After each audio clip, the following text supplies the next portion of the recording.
import ilegal ataupun import barang-barang yang berdaya saing itu disebabkan bukan karena daya saingnya, tapi lebih karena industri kita baik UMKM sampai ke besar tidak bisa menjawab keinginan konsumen dalam negeri. Bu Ane, bulan lalu kan Ibu Ane kita ini ya bertemu dengan Menteri Keuangan Pak Purbaya Yudi Sadewa. Bisa di-share nggak kira-kira apa aja yang didialogkan dengan Menteri Keuangan pada saat itu, dan apakah sudah ada semacam komitmen untuk melakukan sesuatu gitu?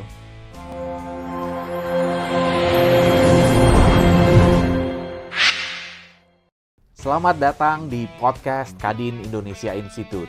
Saya Mulia Amri. Industri garmen dan tekstil adalah salah satu tulang punggung perekonomian nasional. Sektor ini menyerap jutaan tenaga kerja, menopang ekspor, hingga memiliki rantai industri yang panjang, dari hulu hingga ke hilir. Namun, hari ini industri tekstil nasional tengah berada di bawah tekanan yang tidak ringan.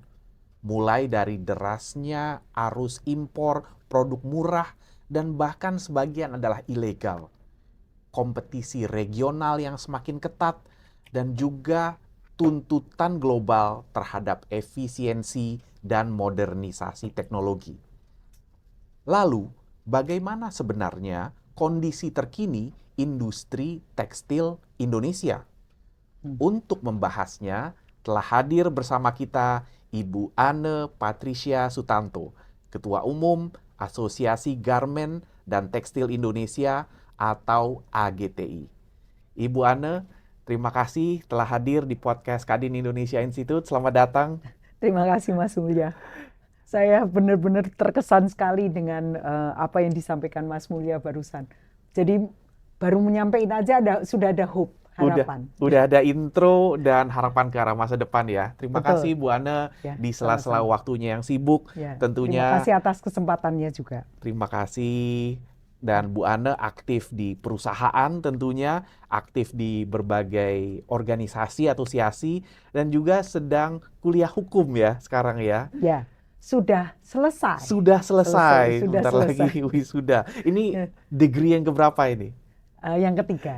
Yang pertama S1 Kimia Teknik, minor business. Yang kedua adalah S2 MBA. Of course dua-duanya di Amerika, tapi yang ini long term dreams saya waktu SMA. Jadi saya pakai ijazah SMA untuk apply ke UI, Fakultas Hukum. Dan kemarin tanggal 5 Januari dinyatakan lulus ya. Dan selamat. Nanti wisudanya ya di Februari. Hopefully tidak ada aral melintang. Sebagai sarjana hukum UI. Sarjana hukum. Peminatan Hukum Tata Negara. Hukum Tata Negara, luar biasa. Kayaknya suatu saat nanti kita bisa lihat Bu Ane sebagai salah satu hakim agung gitu ya. Insya Allah. Insya Allah. Baik Bu Ane, terima kasih. Kita hari ini mau membahas tentang industri tentunya. Bu Ane juga aktif di Kadin dan berbagai organisasi lain. Dan salah satu sektor yang menjadi perhatian bagi Indonesia tentunya adalah sektor tekstil dan garmen. Karena menyerap banyak sekali tenaga kerja. Bu Ane adalah sebagai ketua AGTI. Nah, gimana mungkin bisa cerita nih, apa latar belakang lahirnya AGTI dan kebutuhannya apa yang membuat asosiasi baru ini hadir? Oke, makasih Mas Mulia atas pertanyaannya yang paling cetar ya. Jadi memang Asosiasi Garmen dan Tekstil Indonesia ini kita bentuk bersama dengan berbagai company atau dunia usaha yang ingin bersama-sama menciptakan suatu ekosistem supply chain dari hulu sampai hilir, dan juga kita merangkul brand atau buyers atau juga konsumen, karena kita juga nantinya juga berkolaborasi dengan desainer-desainer lokal supaya kita bisa berdaya saing secara lokal dan global. Ya.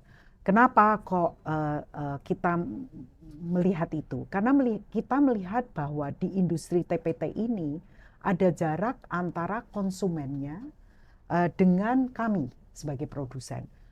Dan sebenar-benarnya aja ini bukan masalah price atau masalah kualitas saja yang notabene adalah merupakan dasar ya.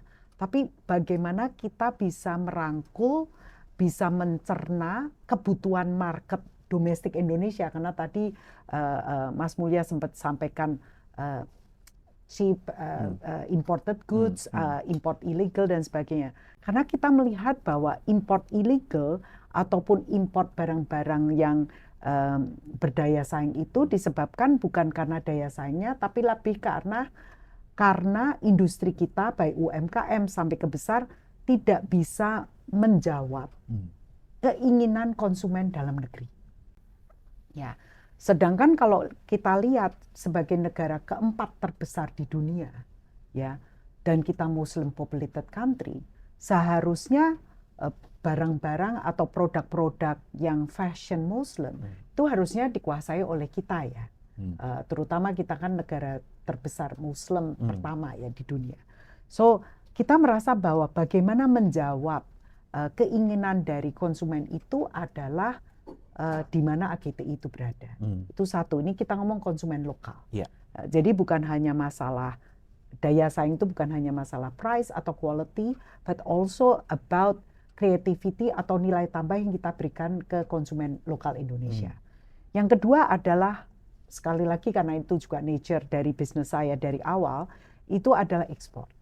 Kita perlu juga menjawab brand-brand multinasional atau global yang bukan hanya menjual di luar Indonesia, tapi di Indonesia bagaimana the goods are being produced di Indonesia. Dan itu bukan hanya sekedar harga, tapi bagaimana supply chain-nya ini bisa kita limitation sehingga logistiknya juga lebih kompetitif, karena kalau kita terlalu banyak impor juga it's not good. Terus inventory wise kita juga bisa limitin. Kalau kita lebih banyak lokalisasi, sebenarnya kita juga bisa lebih bersaing secara waktu dan juga of course secara cost. Nah, itu dua hal. Bukan berarti kita anti import ya. Yeah. Import will always be there, but how we actually can collaborate with all the importers and how we can collaborate with eksporter barang-barang ke Indonesia untuk mereka juga patuh mengikuti aturan-aturan yang ada di Indonesia. Andai kata mereka boleh diperbolehkan, misalnya nih Mas Mulya di meja bulat ini ada Mas Mulya sebagai produsen lokal garment, ada saya sebagai produsen lokal tekstil misalnya.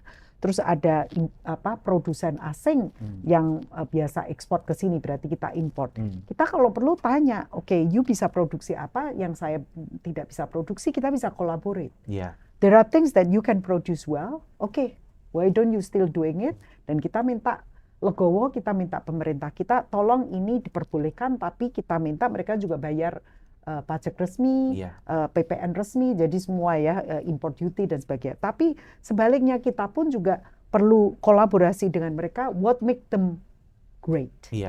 Karena itu bukan hanya dari sisi cost per se, tapi juga ada hubungannya dengan research and development yang sudah dilakukan mereka. Nah ini yang kita juga harus bring it back to our government. Kenapa kok negara-negara seperti kayak Korea, Taiwan, even Jepang yang sudah notabene very advanced dan of course upah minimumnya sudah sangat tinggi. Kenapa mereka masih nganggap industri TPT research and development-nya ini penting? Ya. Bahkan China yang sekarang sudah booming ini tetap menganggap industrinya bukan hanya research and development-nya ini penting. Jadi kita perlu kembalikan benchmarking ini kepada pemerintah kita bahwa industri ini memang industri strategis karena sebenarnya ini adalah industri basic. Bayangkan Mas, waktu pandemi kita kan walaupun di depan Zoom atau telepon sama orang, tentunya kan kita pakai sesuatu. Justru kadang-kadang karena harus Zoom kita dandan pakai dasi walaupun mungkin bawahnya piyama ya kan. Tapi kan tetap piyamanya juga kita cuci. Iya. Terus kita juga perlu beli piyama. Nah ini, this is interesting ya, untuk Indonesia zaman pandemi, itu malah home textile, kita ngomong textile ya, bukan hanya clothes, terus juga clothes yang untuk di rumah, itu malah meningkat. Jadi dengan kata lain, kalaupun pandemi ini udah over, bukan berarti kebutuhan akan tekstil atau garment ini berkurang. Jadi sekali lagi saya mau mengingatkan kepada dunia usaha, juga kepada pemerintah, juga kepada publik bahwa the basic need of people atau human itu kan satu, makanan of course. Kedua, kita kan semua manusia-manusia yang sudah bertransformasi ya. Jadi dengan kata lain kita perlu berpakaian ya. Dan terus kalau kita GDP-nya udah certain ratio, kita kan kepengen pakaiannya juga lebih distintif lah, nggak mess ya, dan juga lebih nyaman, lebih functional, juga lebih quality ya. Jadi itu yang kita berusaha juga share kepada publik bahwa there is certain things that Indonesia is good at dan kita still good at. Contoh functional items, segala sesuatu yang kreatif, fashion, juga hal-hal yang sifatnya quality. Indonesia is very good with quality ya. We are not only talking about garment and textile actually. We are also talking about other sectors. Tadi kan Mas Mulya ngomong saya aktif di Kadin, Komunitas Perjanjian Internasional. Saya baru tahu bahwa kita tuh juga masih tetap ekspor elektronik karena kita dipercaya, kosmetika kita juga dipercaya karena kita nggak pernah underperform. Jadi kita spec atau under spec. Dan itu secara dunia juga udah merasa bahwa Indonesia is an honest producers, made in Indonesia. Jadi we should not shy away from made in Indonesia. In fact, kita harus berani membuka diri. What make us great, what make us not great. Nah, disitulah AGTI berada. Dan jadi karena dunia, kita fokus berdaya saing dengan ekonomi Pancasila. Iya, dunia mengakui kualitas dari produk-produk Indonesia ya. Tinggal bagaimana kemudian kita mengemasnya. Dan sebagaimana produk dan produksi, di mana-mana pasti ada produk-produk yang kualitasnya lebih bagus, ada yang masih perlu ditingkatkan. Tapi di luar sebetulnya Indonesia sudah dikenal sebagai negara penghasil produk-produk yang berkualitas baik ya. Betul. Plus bukan cuma berkualitas baik, karena kita kebetulan adalah negara yang demokratis. Jadi of course social media is around dan everyone can see transparency of Indonesia product. Sebenarnya Indonesia ESG-nya juga terkenal. Everything that we export, ya, not only garment and textile, but other things. Semua juga tahu bahwa semua produk ini dimanufacture di dalam labor environment yang mumpuni, ya, di mana, of course, Mas, salah satu pekerja kita nggak happy karena kita nggak sesuai. They can actually complain to our brands atau buyers. Jadi kan itu berarti sesuatu yang mungkin tidak dimiliki negara lain karena faktor fundamental value-nya. Our values are Pancasila. Their values are different. Jadi openness dari Indonesia ini juga diakui oleh dunia luar bahwa karena Indonesia open, Indonesia juga bisa standar kualitas. Jadi the products being produced from us is actually coming from a clean environment. Gitu. Kalau enggak, dunia lebih tahu lebih duluan dari kita, malahan sometimes produsennya andai kata nih misalnya we are not doing it clean way, in a clean way. Karena dari pekerjanya sendiri bisa berkomunikasi dengan sosial media, pembelinya yang ada di sana. Jadi mereka juga sebetulnya banyak yang ngawasin ya proses produksi di Indonesia. Malah saya mau share dikit nih, Mas Mulya. Waktu beberapa tahun lalu kan ada di Kadin kan ada Kadin Net Zero sampai sekarang ya. Itu dibawahin oleh tim Kadin Net Zero. Pen Brothers adalah salah satu yang kebetulan company yang saya penaung itu salah satu yang inisiator Kadin Net Zero dan bagian dari Kadin Net Zero. Dan saat itu akhirnya ditindaklanjutin SBTi masuk ke Indonesia dan kita adalah salah satu yang diberikan SBTi certified. SBTi itu adalah science-based terms untuk melihat apakah menuju karbon itu, menuju karbon net zero itu kita memiliki kita ngomong roadmap dan SBTi base itu dipakai dan kita adalah, if I'm not mistaken, di Indonesia kita adalah company kedua setelah Gojek. Waktu itu Gojek duluan baru kita atau Goto. Nah itu Pak. Jadi yang saya mau share juga ke teman-teman di AGTI bahwa kita nih sebagai pengusaha atau dunia usaha di Indonesia itu mampu if we are willing to do it. So I'm very very excited, especially if I can share with you. Last week kita ada diundang oleh Dewan Ekonomi Nasional, dan Dan share one of the findings from their survey, termasuk mereka kan hire consultant untuk do roadmap this industry. Iya. I'll share with you for it ya, as a Kadin. Menarik sekali. Nah, itu, do you know the discovery of this? This is a very a good consultant ya. Itu worldwide consultant juga. That Indonesia has opportunity by 2035 to have 100 billion from this industry alone. 40 billion for export, 60 billion for locals. Oke. Dari industri tekstil dan garment. If the Indonesian government and private sectors and also the public, which is the team, which is the workers, itu bersatu sepakat bahwa ini adalah strategi. Ya, di mana 100 billion itu kita bisa compete with the import. Karena saya ada challenge ke mereka. Apakah kalian ngomong bahwa chip import influx ini yang illegal? Kalau illegal itu tugasnya pemerintah untuk tegaskan. Tapi kalau import chip masuk legal, itu tugasnya pengusaha dan pekerja untuk memastikan kita lebih berdaya saing dari mereka. Dan juga pemerintah terkait untuk membuat kita lebih berdaya saing. Nah, di situ mereka ngomong betul sekali. Memang daya saing is always the key, competitiveness. Karena at the end you cannot force the consumer to buy your products. You can only show to the customer why your products is truly valued for the customers. Ya, daya saing itu speaks for itself ya harusnya ya. Yes. Orang akan voting dengan uangnya. Yes. Nah, tadi Bu Ana udah menyebutkan tentang daya saing gitu ya.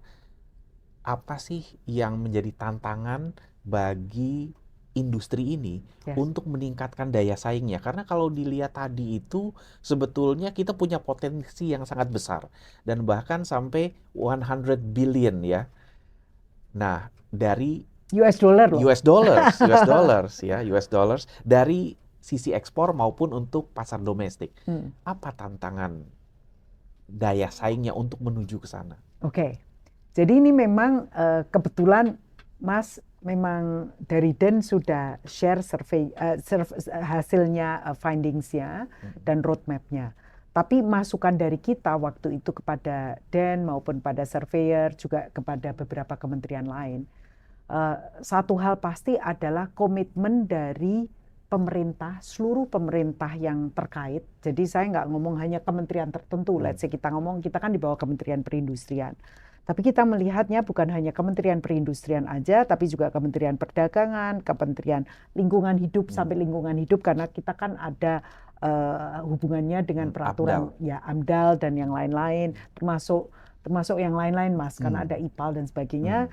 Tapi kita juga ada hubungannya juga dengan Kementerian Tenaga Kerja, dan nggak melulu soal upah only, tapi juga ada beberapa sertifikasi yang ada hubungannya dengan Kementerian Tenaga Kerja. Sampai event yang ada hubungannya dengan Kemenkeu, karena kita ada di kawasan Berikat, ada di Kite, sampai ada hubungannya juga dengan pemerintah daerah, termasuk dengan OJK dan BI.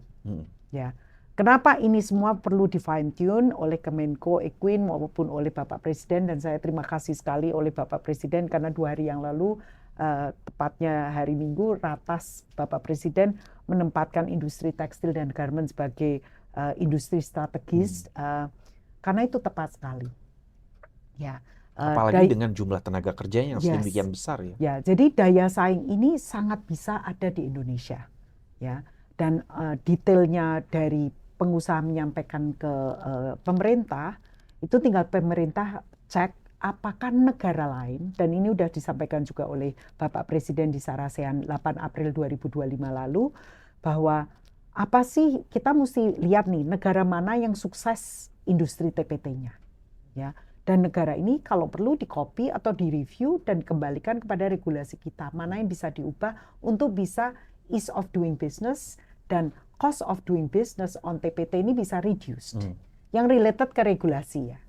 Sebaliknya itu dari sisi pemerintah itu, baik pemerintah daerah maupun pemerintah pusat, tadi G-nya.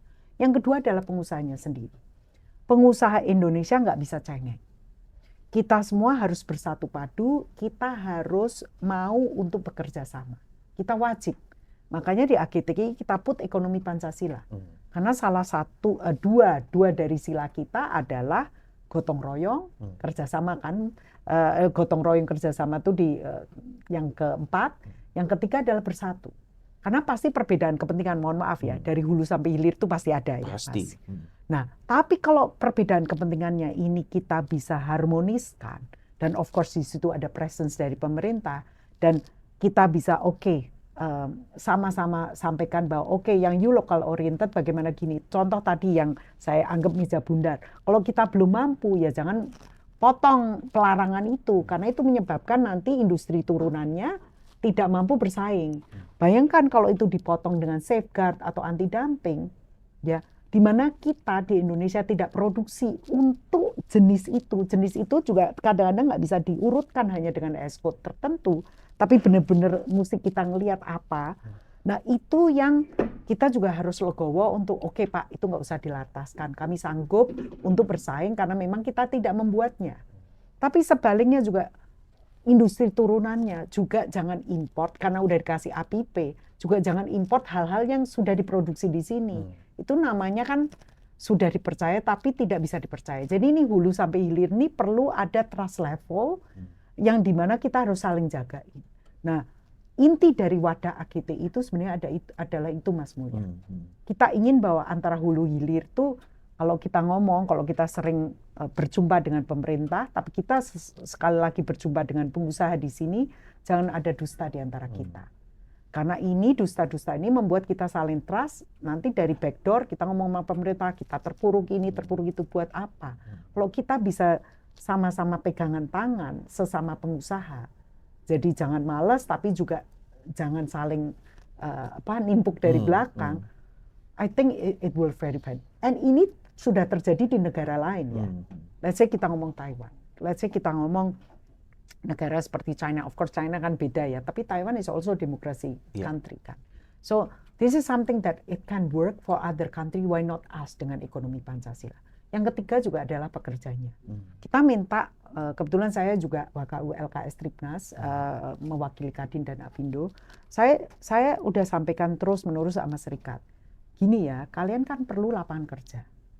Kalian nggak perlu over-regulated yang membuat kalian nggak malah makin minim lapangan kerja.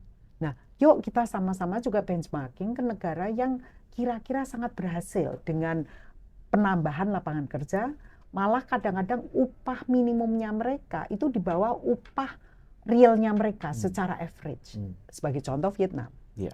Dan mereka sendiri akhirnya ngakuin, ya memang Vietnam itu less regulation dari Indonesia. Indonesia ini over-regulated. Nah, pembicaraan ini pemerintah udah tahu, tapi keberanian pemerintah untuk menggayung kita semua, karena kita perlu presence-nya pemerintah untuk deregulations, all of the over-regulations itu yang kita tunggu. Ya. Apakah kondisi Vietnam yang tidak terlalu banyak diregulasi itu salah satu faktor yang membuat Vietnam melesat cepat belakangan ini? Bukan belakangan ini sebenarnya. Udah 10 tahun. Udah 10 tahun. Tapi baru kelihatan 3 tahun ini. Kenapa? Karena angka 8% itu sudah terwujud di Vietnam. Jadi sebenarnya apa yang disampaikan Bapak Presiden pada saat 8% itu bukan angka yang mustahil. Karena Vietnam sudah mencapai hal itu dari beberapa tahun sebelumnya malah. Nah, plus Mas, tahu nggak bahwa industri TPT ini adalah salah satu tulang punggungnya Vietnam menuju 8%. Dan sebenarnya yang saya mau tarik ulur lagi ya ke belakang, Vietnam ini belajar dari China. China belajarnya dari mana coba? Dari mana? Dari Indonesia di tahun 80-an. Oh. Jadi saya menyampaikan Wow. kepada pemerintah, saya ini tahu dari mana tahu nggak? Saya tahu pada saat saya diinterview di televisi, waktu itu kalau nggak salah TV One, waktu itu yang datang ada Pak Jumhur, juga ada Pak Raden Pak Dede. Kan tahun 80-an saya masih SD. Jadi saya diingatkan oleh mereka, sebenarnya kita oke lah kalau kita nggak mau benchmarking negara lain, kadang-kadang kita ada egonya. Kita benchmarking sama negara kita sendiri aja di tahun 80-an. What make us work, what make us doesn't work. Di tahun 80-an kan kita juga sudah menganut Pancasila atau ekonomi Pancasila. Jadi sebenarnya itu yang kita sebenarnya harapkan, bahwa kita sama-sama bisa bersanding dengan negara lain, karena kami meyakini 100 miliar dolar itu bukan angka yang fantastis. Tapi itu angka yang realistis sepanjang kita semua sama-sama entusiasmenya. Kalau kita entusiasm dan good mindset atau positive mindsetnya terjadi, kita nih bukan hanya pengusaha kita ya Mas ya, tapi juga pekerja, publik dalam hal ini, juga pemerintah dalam hal ini, I believe we can. Yeah. Jadi jangan sampai itu apa yang disampaikan oleh Dan itu hanya jadi novel yang manis, tapi tidak realistis. Keinginan saya sudah sampaikan ke Dan, ini kita harus jadikan novel yang realistis. Harus diwujudkan ya. Perlu diwujudkan. Nah, sebagai salah satu upaya untuk mewujudkan itu, yang kami dengar AGTI dalam pertemuan dengan pemerintah itu sudah menyampaikan peta jalan untuk pengembangan dan perlindungan industri ini. Bisa diceritakan nggak apa aja yang disampaikan dalam peta jalan itu? Ya, jadi dari peta jalan itu salah satu yang kita sampaikan itu adalah, yang pertama adalah kita perlu inventorize dulu sebenarnya industri kita ini subsektornya kan banyak. Yang tadi ngomong dari hulu ke hilir, kita harus data driven. Karena begitu kita data driven, keputusan yang diambil oleh pemerintah dalam hal ini dalam bentuk aturan juga lebih realistis atau efektif. Ya, itu satu. Dan sebenarnya SINAS itu itu adalah cukup baik yang dilakukan oleh Kementerian Perindustrian. Hanya perlu diverifikasi. Karena terkadang bukan masalah ada moral hazard ya, bukan. Tapi kemampuan dari orang-orang yang mengisi itu mungkin ada tidak sesuai dengan keinginan yang Kementerian Perindustrian inginkan, akan melihat gambaran besar terhadap industri ini atau subsektor. Itu satu. Kedua, keinginan kita pada saat kita menyampaikan kepada Kementerian Keuangan adalah industri ini kan dinamikanya sangat cepat ya. Kita meyakini bahwa data yang paling akurat itu itu dimiliki oleh Kementerian Keuangan. Data itu karena ada perpajakan, juga ada bea cukai. Kita kan ngomong arus import. Nah, kami nggak minta data itu untuk kami ya Pak, Mas, nggak. Tapi kami minta data itu untuk di-share ke berbagai kementerian terkait yang menjadi istilahnya pengayom kita, yaitu Kementerian Perindustrian dan dalam hal ini of course Kementerian Perdagangan. Nah, dan juga Kemenko Equin, karena Kemenko Equin yang bisa melihat gambaran besarnya. Nah, dari situ, jadi kebijakannya itu nggak one-sided. Yang tadi hulu ke hilir kan kami mau menjaring mereka menjadi satu kan memang perlu waktu. Tapi kalau data itu ada, jadi masukan ini kan bisa di-cross-check dengan data pemerintah. Masukan saya misalnya pun bisa dilihat dari data pemerintah. Dan di-counter balik ke kami. Karena kan nggak semua subsektor ini mungkin jadi membernya kami. Ya. Jadi ada kemungkinan kita hanya survei member kita, hasilnya juga salah. Ya. Nah itu yang kita sebenarnya sampaikan kepada pemerintah, dua hal penting, database. Ya. Itu. Yang kedua adalah dari hasil finding kami, dari survei member, ada kurang lebih 40-an aturan yang sekarang menurut kita tidak jelas tapi tidak jelas kapan bisa di-deliver, jadi berapa lama, karena di dunia usaha ini waktu itu menentukan suatu komitmen atau cost. Terus yang ketiga adalah terlalu overburden, karena di negara lain juga tidak diimpose seperti itu. Nah, itu yang kita juga udah sampaikan ke pemerintah kita. Harapan kita, silakan pemerintah men-challenge kita dengan benchmarking dengan negara-negara lain, kita welcome juga. Dari situ kan kita bisa sure, but kita bisa tepat dan yakin bahwa yang dilakukan oleh pemerintah tuh kita bisa sosialisasikan dengan baik dengan anggota.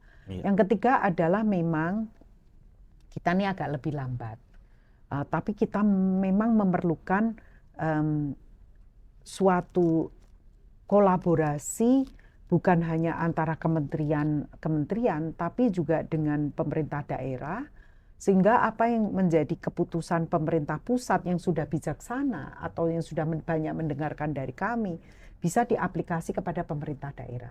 Karena terkadang pemerintah kan, daerah kan memang juga ada kewenangan-kewenangan sendiri, misalnya kayak upah minimum sektor, terus misalnya kayak aturan-aturan yang sifatnya lebih ke arah pajak ini, pajak itu, yang pajak daerah.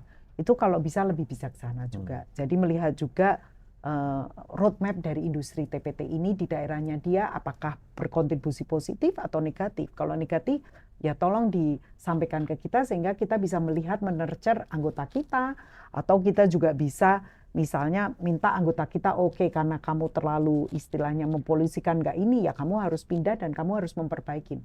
Jadi I think give and take itu perlu ada tanpa, mohon maaf ya, ada kriminalisasi. Kenapa? Contoh di Thailand. Bayangkan Thailand itu kan sebenarnya negara yang cukup dekat ya sama kita.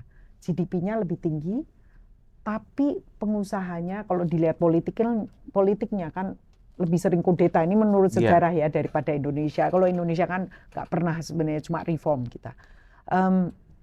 Tapi kan di Thailand itu pengusaha-pengusahanya andai kata menyalahin regulasi, ujung-ujungnya berhubungan bukan dengan kepolisian tapi berhubungan dengan kementerian terkait, dan mereka maksimum adalah izin di stop, benar-benar tidak bisa beroperasi. Dengan begitu ya memang kamu nggak mau perbaikan, logika dong kalau pemerintahnya stop, karena itu membahayakan misalnya polusi lah, atau membahayakan misalnya HAM lah atau apa. Jadi untuk itu kan menurut saya itu sangat logika dan itu fair. Nah, kalau udah ujung-ujungnya, mohon maaf, pengusaha itu sudah harus all out dengan risk-nya capital, ya juga harus mengikuti dinamika dunia karena itu mempengaruhi bisnisnya. Juga ada berbagai over-regulated ini yang belum di less regulated. Bayangkan kita juga harus menghadapi pidana. Ya. Apalagi kan sekarang ada KUHP yang baru dan sebagainya. Jadi menurut saya, I think if the government really want industri TPT ini bisa maju sekelas China yang sudah meniru dari kita sekarang, lebih excellent dari kita, atau Vietnam, let's benchmark all the 360-degree regulation. Ya, kalau yang soal KUHP ini terus terang aja belum kita masukkan karena kan baru. Ya, jadi ini memang kita di Kadin juga perlu share kepada anggota nih, kelihatannya perlu Mas, kita review the dan do kita and share. The do and the don'ts as a dunia usaha, atau kalau perlu ya dari Kadin kita, dari AKTI kita bisa kasih masukan ke Kadin untuk bisa memberi masukan kepada pemerintah yang sesuai gitu. Betul. Karena dari dasar masukan dari anggota ya. Jadi apalagi kurang lebih baru ya. Ya baru. Jadi I think masukan-masukan kita ini lebih fokus bagaimana kita berdaya saing di Indonesia dan of course globally.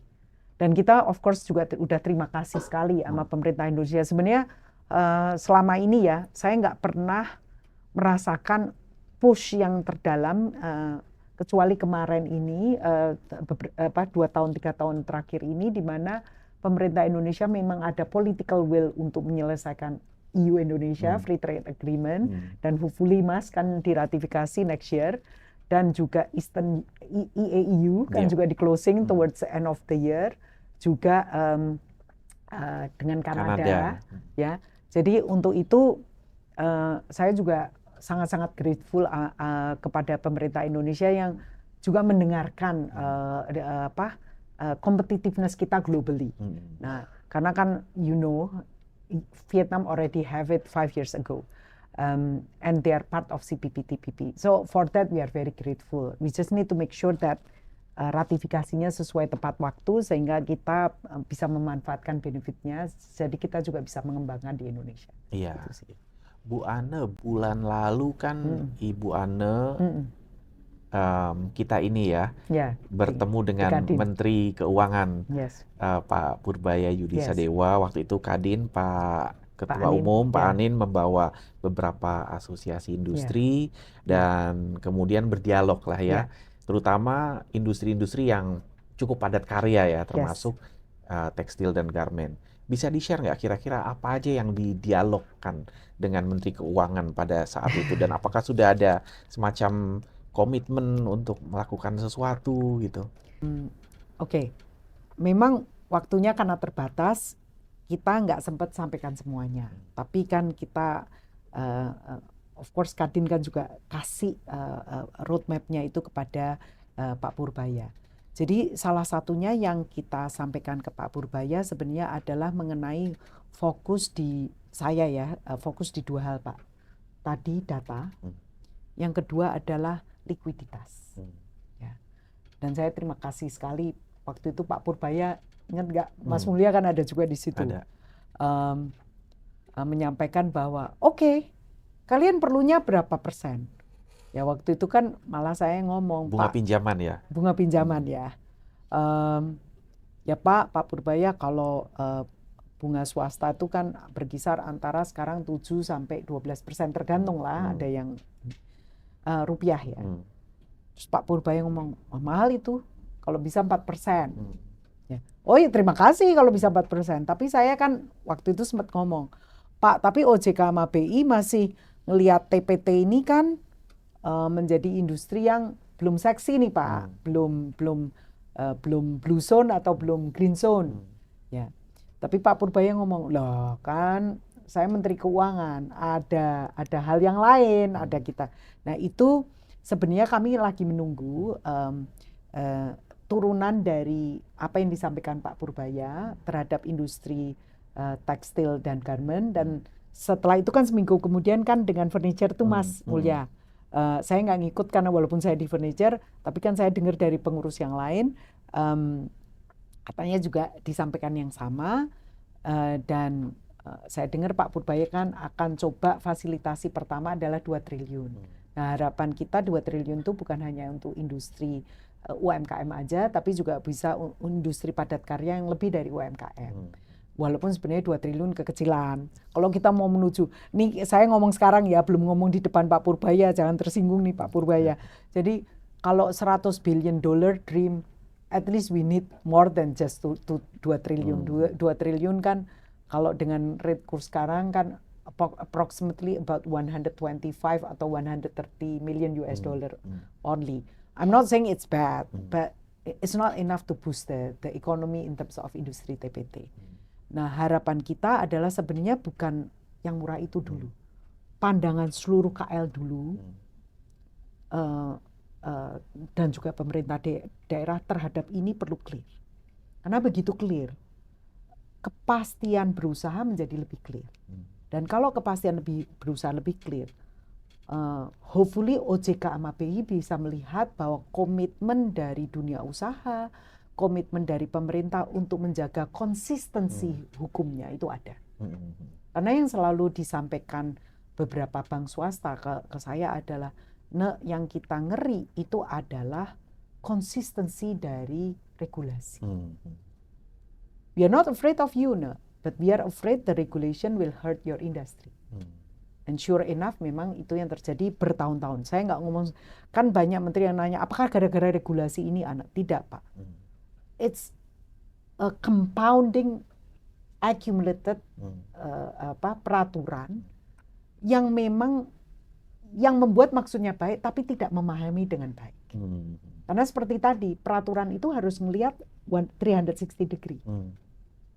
Tidak bisa hanya lihat sektor hilir, tidak bisa hanya lihat sektor semi hilir, tidak bisa hanya melihat hulu. Harus melihat all the cases.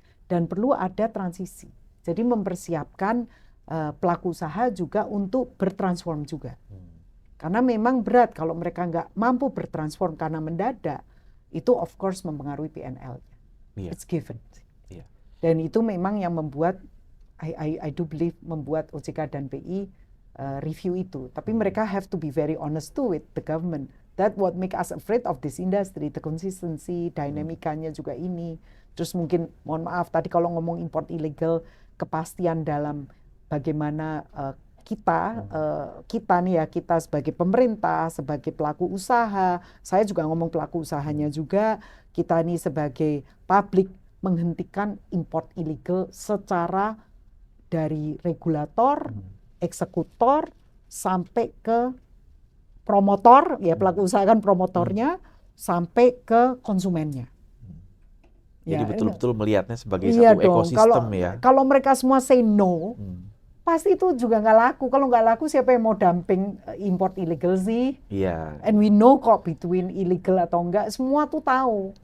Rahasia umum lah istilahnya. Tapi the willingness to do extra miles, itu memang bukan hanya dari satu sisi. Kalau kita lihat dari berbagai kebijakan yang ada, mana yang menurut Bu Ana ini paling mendesak untuk segera dibenahi agar industri tekstil dan garment ini bisa competitiveness-nya itu naik signifikan? Sebenarnya 40 peraturan yang kita sampaikan ke pemerintah itu mendesak. Ini kita ngomong low hanging fruit. Ada 40 yang mendesak. Ada 40. Dan 40 itu bukan undang-undang ya. Itu related ke permen atau mungkin juga perda. Ya. Jadi itu fokus itu, dan kadang-kadang nggak perlu diubah. Yang penting kejelasan dan waktu. Karena waktu is time bomb kan. Maksudnya apa waktu? Kepastian waktu. Iya. Karena kalau jadi transparansi itu, jadi orang untuk misalnya nih tadi Mas Mulya sempat sampaikan AMDAL. Untuk mendapatkan AMDAL apa sih yang diperlukan? Terus perlu pakai konsultan yang mana? Jadi konsultannya dijajanin aja. Ini kita nggak ngomong diam-diam ya, konsultan yang benar-benar sanggup memang meng-carry over AMDAL. Nggak semuanya kita harus pakai konsultan ini. Kalau misalnya industrinya ini ya cukup ini. Jadi kan ada gradasinya juga. Dan itu clear and clean.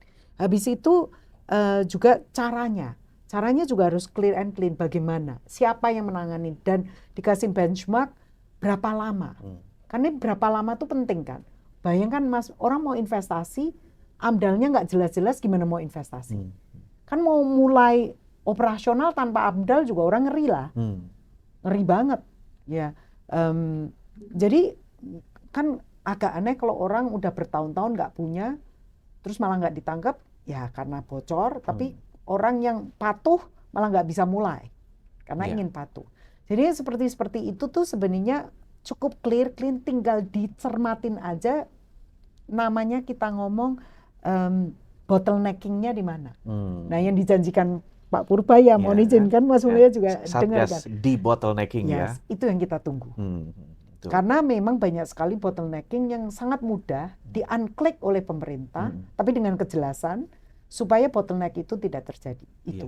Dan jadi, dengan begitu kan ease of doing business jadi mudah, cost of doing business jadi lebih less, dan kita harapkan itu sedikit lebih ngasih angin segar lah. Betul. Jadi ada 40 peraturan, regulasi, dan ini nggak tinggi-tinggi amat, adanya di level peraturan menteri, peraturan daerah. Dan itu di-unlock pun tidak melanggar undang-undang. Karena saya sebagai Fakultas Hukum UI juga udah mencermati, tidak melanggar undang-undang, tidak melanggar UUD kita, udah pasti nggak. Hanya diperjelas dan diberikan kepastian waktu. Bravo. Luar biasa. Atau kadang-kadang kalau nggak perlu, karena kita udah benchmarking negara lain, ya dihapuskan. Iya, karena kita mau meniru dari yang terbaik. Betul. Dan kalau misalnya yang seperti itu nggak ada yang di best practice-nya, kenapa kita mesti ada di kita? Exactly. Nah, kita masuk ke isu keberlanjutan nih. Kan ada soal sekarang transisi energi, pengolahan limbah. Tadi kita udah sempat bicara soal net zero emissions, standar-standar global lah ya. Nah, bagaimana agar industri garment dan tekstil Indonesia itu bisa siap bertransformasi memenuhi standar-standar tersebut? Ya. Terima kasih Mas. Masih ingat nggak waktu ketemu Pak Purbaya kita juga sempat mention soal ini. Ya, sebenarnya kita menyampaikan juga ke, of course dari awal kita menyampaikan ke Pak Erlangga, Pak Kemenko, Karena dengan adanya EU Indonesia ditandatanganin, jadi tahun lalu kan Mas Mulya masih ingat kan kita dipanggil Pak Menko saat EU Indonesia mau closing. Terus kita juga dipanggil Pak Menko saat soal US dengan Indonesia. Salah satunya kita kenapa sampaikan kepada pemerintah, kepada Pak Menko tentunya adalah mengenai gas. Ya, karena banyak dari industri, pasti Mas Mulya juga sering dengar, sektornya memerlukan gas sebagai energi. Not everyone using PLN, tapi everyone also use PGN. Nah, keterbatasan PGN mensupply industri-industri kita dan juga harganya fantastis, itu membuat daya saing kita kan juga jadi berkurang. Ya, karena terutama industri-industri yang padat modal ya, itu kan pricing-nya itu ditentukan dengan kegencaran mereka terhadap low cost energy. Nah, Indonesia sebagai negara yang sebenarnya produsen gas harusnya paham bahwa ini akan mempengaruhi nilai tambah kita, juga mempengaruhi competitiveness kita. Jadi harapan kita sebenarnya infrastruktur kita itu, jadi kalau kita ngomong sustainability kembali ya, infrastruktur kita juga harus memikirkan bagaimana semua usaha ini akhirnya akan memerlukan renewable energy. Jadi tapi gas is part of the transition first. It's not the ultimate energy, but transition. Bukan renewable energy, tapi paling nggak clean energy dulu. Karena kan negara lain juga melakukan yang sama. Kalau kita nggak melakukan itu menurut saya kita nanti walaupun kita udah berdaya saing segala macam, kita nggak bisa masuk ke negara-negara yang sudah terlanjur komit terhadap carbon emission ini.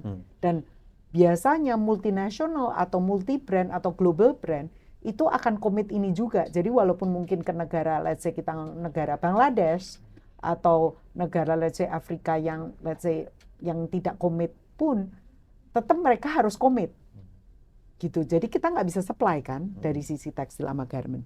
Jadi harapan kita sebenarnya pemerintah melihat roadmap juga industri apa di Jawa yang memerlukan itu dan mulai memikirkan investment di piping gas. Next adalah di supply gas. Next adalah piping gasnya itu nanti bisa ditukar ke misalnya pakai gas bumi, terus renewable energy yang lain. Jadi menurut saya perlu ada roadmap itu, Mas, untuk menuju ke clean energy dulu, terus setelah itu adalah ke zero emission. Itu number one for energy part ya, including of course PLN kita juga harus bertransformasi. Saya tahu bahwa PLN sudah mulai bertransformasi, tapi we need to benchmark it, make it timeliness-nya juga daerah-daerah mana yang memerlukan lebih dulu. Jadi itu PLN memang perlu melakukan, saya anggap inventorize konsumen-konsumennya ya, terutama yang sangat memerlukan clean energy. Terutama di kawasan industri tadi itu. Ya, atau kawasan-kawasan yang mungkin industry zone, bukan industrial estate yang memerlukannya. Itu number one. Yang kedua adalah kita ngomong social. Social is always about benchmarking kita terhadap HAM juga, terhadap human rights. I think Indonesia labor law itu juga kita perlu benchmarking dengan labor law negara-negara lain. Are we terlalu lebih sehingga menyebabkan human capital kita, mohon maaf, menganggap payung hukum ini terlalu lebar sehingga menjadi lebih santai dan tidak produktif? Ataukah kita ini sebenarnya bisa benchmarking kepada negara yang nantinya kita mau menjadi, ya. Jadi kita mesti melakukan sebenarnya namanya strategi. Jangan kita di-drive, mohon maaf, oleh international organization only. Ya, saya nggak nyebutin international organization. Kita harus fokus dulu strategi Indonesia terhadap human capital kita ini seperti apa. Karena kalau too early, ini menyebabkan juga overregulated itu, yang menyebabkan juga lapangan kerjanya bukannya tercipta, tapi malah jadi mengkeret, orang lebih pilih cepat-cepat teknologi dan industrialisasi, sedangkan orang-orang kita belum siap nih. Nah, I think that social need to be balanced between what we need as a nation. Makanya saya terus-menerus pakai nama ekonomi Pancasila, bukan ekonomi dunia. Karena kita jangan gampang niru juga, tapi kita juga ngelihat apa yang dibutuhkan Indonesia dan berani untuk say no kalau itu nggak bagus kepada event publik, yaitu kepada kita pengusaha atau kepada pekerja. Karena ini sebenarnya untuk kepentingan bersama kan. Ya. Next adalah governance. Kembali lagi ke aturan. If the government of Indonesia wants us to fulfill the regulations, just make it work dengan make an effective regulations. Karena kalau kita melakukan regulasi yang even the stakeholders nggak pernah disosialisasikan, kita nggak pernah di public hearing diperjelas issues-nya, how can you make the regulation effective? Yeah. Nih, sebagai contoh Mas, tesis saya di semester akhir untuk kelulusan saya adalah putusan 168 garis miring 21 ya, garis miring 2023. Ya. Nah, di mana putusannya itu MK itu meng-crave out 21 pasal undang-undang klaster ketenagakerjaan di Omnibus Law. Padahal bayangkan, Omnibus Law kan sudah pernah ada putusan MK-nya juga tahun 2021, if I'm not mistaken, putusan MK 91. Yeah. Ya. Terus ada lagi putusan MK. Nah itu bagaimana konsistensi dari dunia usaha bisa meng-cater itu. Jadi saya selalu ngomong sama pemerintah, when you make the regulation, when you want to make it effective, make sure the public hearing is transparent. Ya, kalau pihaknya nggak mau hadir, yang penting dibombardir terus dan nggak ada reason untuk mereka nggak hadir. Kalau mereka nggak hadir, dianggap aja mereka sudah setuju. Dipastikan semua pihak itu harus sudah mengerti tentang peraturan dan itu sebenarnya harusnya diminta juga oleh pemerintah kepada dan DPR kepada MK bahwa kalau kita udah public hearing-nya proper, even ada putusan MK, jangan MK itu tidak memanggil seluruh stakeholders. Karena yang terjadi dengan putusan 168 dunia usaha, Kadin dan Apindo kita nggak dipanggil, Mas.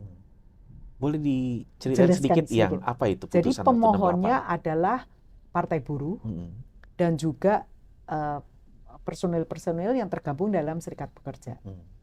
Menyatakan bahwa ada undang-undang tenaga kerja ada 21 pasal yang melanggar konstitusi kita, karena itu kan against konstitusi ya undang-undang kita yang di challenge yang di PUU kan. Nah di situ jadi diuji lah undang-undang ini.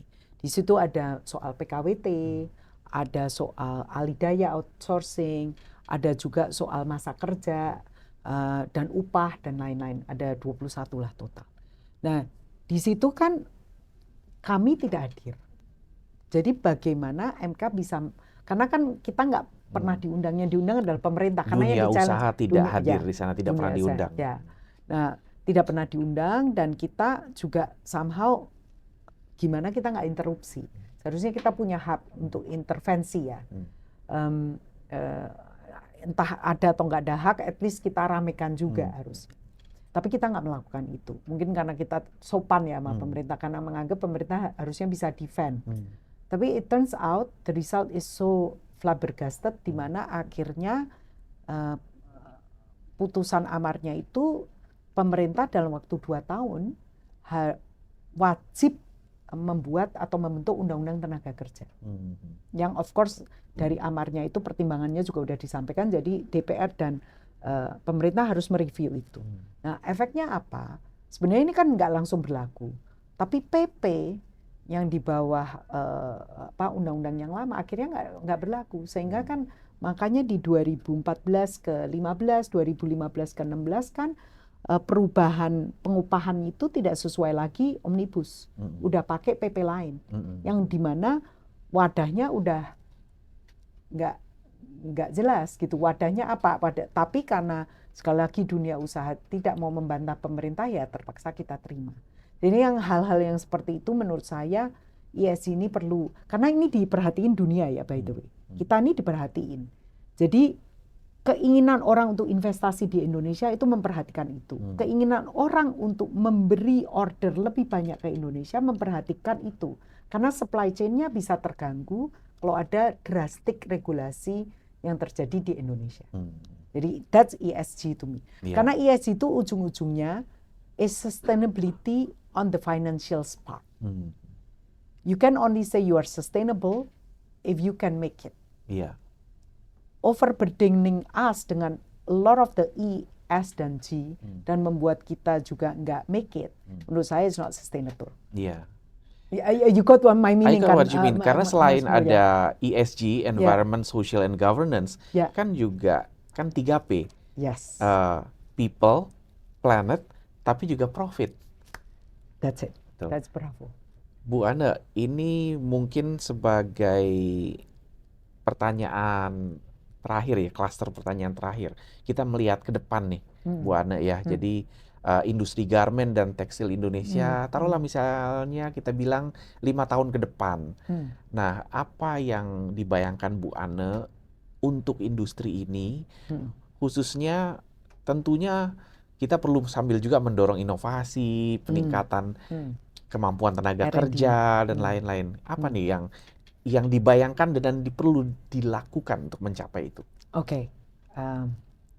Jadi kita ingin sebenarnya, dan kami meyakini ya, bahwa pemerintah kita ini karena sudah dari 2 tahun ini political will-nya jelas sekali terhadap free trade agreement, kami meyakini bahwa pemerintah kita dan DPR kita akan meratifikasi semua perjanjian itu tepat waktu. Dan kami harapkan juga pemerintah negara bilateral juga merespek Indonesia the same. Dan kalau itu terjadi untuk dunia TPT ini adalah keinginan kita ease of doing business bagi PMDN, ya, dan PMA yang sudah lama di Indonesia, istilahnya kan loyal. Saya bolak-balik ngomong nih, diberikan golden carpet oleh pemerintah kita, bukan hanya red carpet. Kenapa?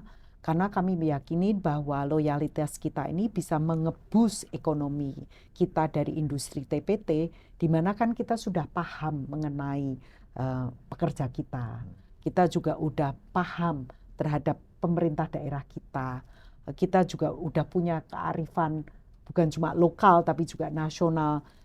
Pemerintah mempercayai kita di dunia usaha bahwa kita akan menjaga sepanjang kita dipercaya. Dengan begitu harapannya kita yang tadi dari 12 atau 13 miliar dolar ini 5 tahun ke depan harapan kita bisa menjadi 25. Jadi sehingga 10 tahun ke depan dari sekarang seperti yang kita pernah sampaikan kepada Dan, harapan saya bisa menjadi 40 miliar. Dan harapan saya bahwa dengan adanya sinergi antara kita di dalam hulu sampai hilir dan juga pemahaman dari seluruh KL juga pemerintah daerah dan lembaga-lembaga lain, industri kita lokal pun juga bisa berdaya saing. Sehingga kita bisa squeeze out illegal import. Kita bisa squeeze out cheap because we are also cheap gitu, karena kita sudah bisa berdaya saing, itu kan berarti kita can compete. Ya, sehingga ya tinggal a matter of our consumer.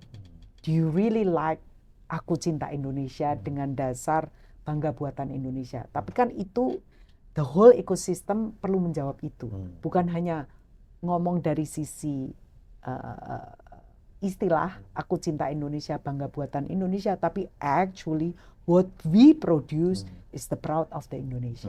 Even not only in Indonesia but also elsewhere outside Indonesia. Dengan begitu nggak usah di-convince, orang-orang kita juga pasti beli. Nggak mungkin nggak. I guarantee that. Masyarakat kita ya manusia rasional ya. Yes. Mereka melihat benda berkualitas, harganya masuk di kantong. Why not? Iya, dan sebagaimana kita bahas di awal, sebetulnya kualitas itu ada. Yes. Tinggal bagaimana kita melepaskan berbagai potensi itu agar dia betul-betul loncat ke atas. Yes. Luar biasa. Bu Ana, terima kasih untuk waktunya ngobrol-ngobrol. Sama-sama Mas Mulya, thank you very much for the time. Sukses untuk semua aktivitasnya dan tentunya untuk ekonomi Indonesia juga.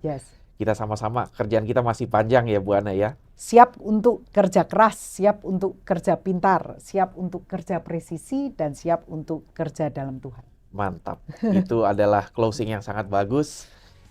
Rekan-rekan semua, demikian tadi bincang-bincang kita bersama Ibu Ana Patricia Sutanto, Ketua Umum Asosiasi Garmen dan Tekstil Indonesia. Saya Mulia Amri, sampai jumpa di podcast Kadin Indonesia Institute selanjutnya.